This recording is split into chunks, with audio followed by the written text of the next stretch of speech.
you are in the UK and your campaign has been focused on putting the IRGC on the terrorist list of the Europe and the UK. The UK government voted for this in mid-January. Since then, nothing has happened, and there are reports that there are divisions inside the UK government about this. Some reports say that the US is pressuring the UK to not to do it, to keep some channels of cooperation and dialogue with the Islamic Republic open. Have you talked to the British politicians about this? And if it's the case and the Western governments are trying to still keep some channels open with the Islamic Republic, what's your message to them? I don't know if it was somewhere I read that the Americans had denied the fact that they'd been negative about it, but then again, hopefully we'll have more clarity on the subject. There's a little bit of a confused element out there. I don't know what you've heard, but I don't know necessarily if that's the case, but I hope it will be the case that they're not in conflict with what most people here are wanting for. I haven't talked to anybody in government yet. It is mostly legislators that I've talked to. And this, for the simple reason that I believe that talking to politicians in government before you talk to legislation is putting the carriage before the horse. It's important to build an element of support with the legislators and public opinion, which makes it easier for then decision makers in government to act upon an ask or an expectation. So at this stage, and it's pretty new. I mean, all of this happened in the last few weeks, so we really have begun a new phase of discussion with parliamentarians.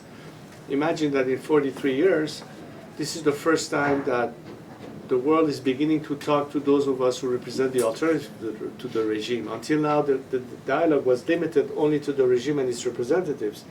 And we have always argued that how could you possibly find an answer to the problem by talking to the people who are still part of the problem rather than those who are part of the solution.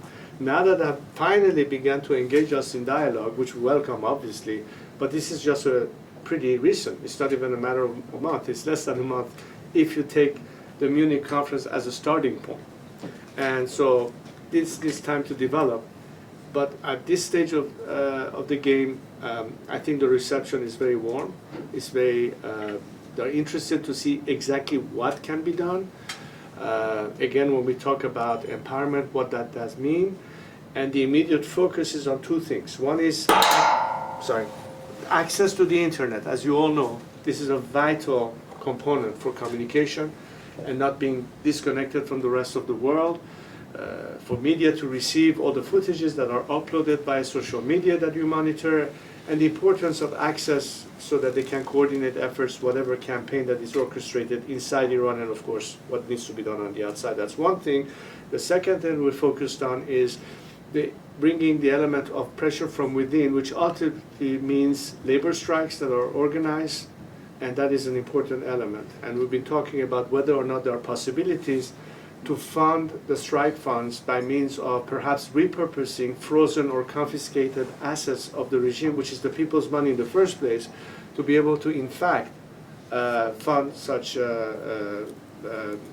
means to sustain and support our labor forces that will potentially be prepared to go on strike, provided that we have means of compensation, and we're working the problem in terms of how it could be delivered, how it could be distributed. These are the actual immediate things that is being discussed, not just within the Iranian activists, but also in concert with whoever is willing to assist us in that process. But do you agree that there's hesitancy among Western governments when it comes to putting IRGC on the terror blacklist?